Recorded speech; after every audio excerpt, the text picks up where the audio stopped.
I would suggest that Joseph Smith in June of 1828 found himself at the height of this state, torn between what he had been taught God was and torn between his ambitions to make a lot of money through being a con.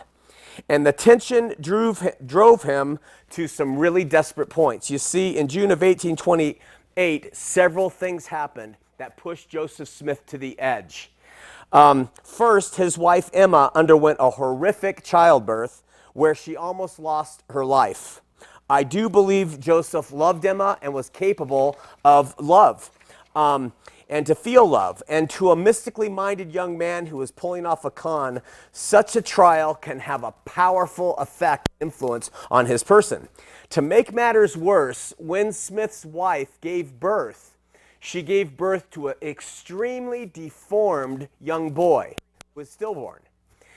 And this too must have rocked Joseph's world insurmountably. He probably had all the normal thoughts anybody would have when a child is born to them, stillborn and extremely deformed, according to Sophia Lewis, who was related to Emma and was present at the delivery. So you take a people who are very much backwooded in folk magic and embraced all sorts of superstitious notions, and the fact that Joseph had been taught all those things and now was trying to pull off a con, it probably works heavily on his mind. Why do I say this? What did he do? He joined the Methodist Church.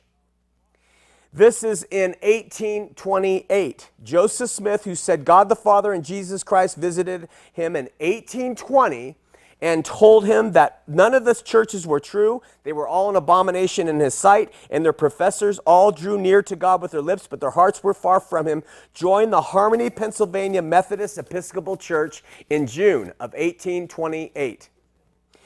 If this isn't the death knell to the whole fabricated first vision story that he created years later, I don't know what is.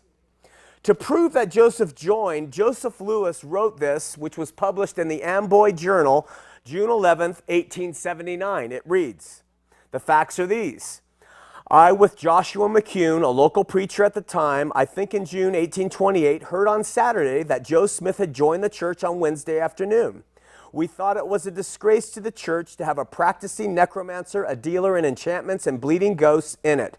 So on Sunday, we talked with him some time before the meeting, told him that his occupation, habits, and moral character were at variance with the discipline, that his name would be a disgrace to the church, that there should have been a recantation, confession, and at least a promised reformation, that he could that day publicly ask that his name be stricken from the class book or stand investigation. He chose the former and did that very day make the request that his name be taken off the class book, end quote. Now, many uninformed LDS will say this is not true. This never happened. In fact, one Mormon elder by the name of Edwin Cadwell, a member of the reorganized church, sent the Amboy Journal a letter to try and refute the story. But Cadwell, in his efforts to refute the story, only emphasized that it was true. Cadwell wrote to the Amboy Journal this: Messrs. Lewis said Joseph joined the ME Church, but that his name was on the class book only 3 days, a very short probation indeed. Now, Mr. Morse, Cadwell's neighbor, says he was the leader of the said class and that to his certain knowledge, Smith's name remained on the book for about 6 months, when it was dropped as Smith did not seek to become a full member, end quote.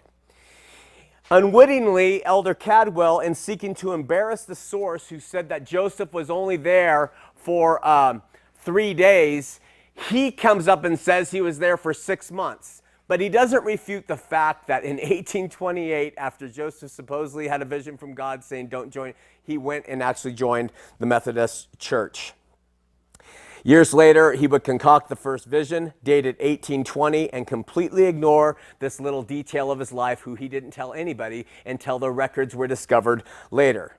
To add more pain to Smith's heart, he was rejected by organized religion, was told that he either had to endure an investigation into his character or leave. He left, and it appears this added bitter fuel to his already negative opinion of organized religion of his day.